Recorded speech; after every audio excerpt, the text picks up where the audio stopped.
هنا في هذا الحضور الجماهيري اللي كنا نتمنى أن يكون أكبر من هذا، لكن الحضور فيهم الخير والبركة. الصورة الجماعية تلتقط، الصور الذكريات لتبقى عالقة في الأذهان ولتبقى عالقة في الذاكرة، بلا شك بأنه لأول مرة يحدث دفع كل خير، ونتمنى بحول الله تعالى أن تستمر وأن يستمر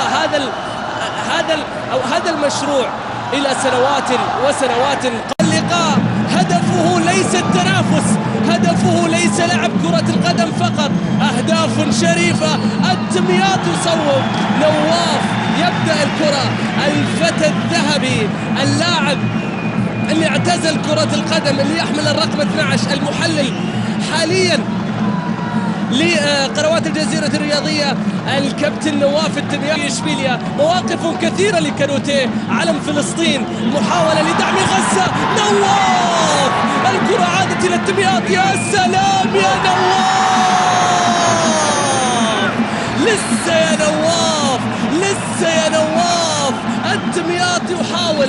إشبيلية مواقف كثيرة لكانوتيه، علم فلسطين، محاولة لدعم غزة، نواف الكرة عادت إلى الدمياط. يا سلام يا نواف،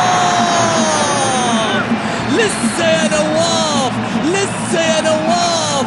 الدمياط يحاول إلى نور بدورة مشاها إلى نواف الدمياط، اللي مر من الأول ومر من الثاني وصوب الدمياط بيسارها، وبعد ذلك استلمها روضها رسالة عرضية. يا عيني عندما كان معهم مصطفى نواف في المرمى،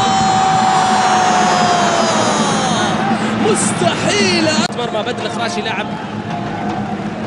أحد اللاعبين أيضا الجيدين على مستوى خط الهجوم. نتحدث عن لاعب فريق اللي كان سابقا في الفيصلي، وهو يقدم نفسه بالتأكيد. حتى بصراحة تقدم حتى نواف، يا سلام، لكن اوفسايد على المباريات الخيرية. إذا التغييرين بخروج نواف الدمياط، يغادر وما سجل في خالد الفضلي، لكن حاول الدمياط، صوب الدمياط. يا عيني على نجم كبير جدا، وفي وقت من الأوقات كان نعم الفتى الذهبي أبرز الألقاب التي لقب بها هذا اللاعب، التي لقب بها هذا الدمياط، هذا الاسم، هذا النجم، هذا اللاعب اللي يراه البعض أسطورة لكرة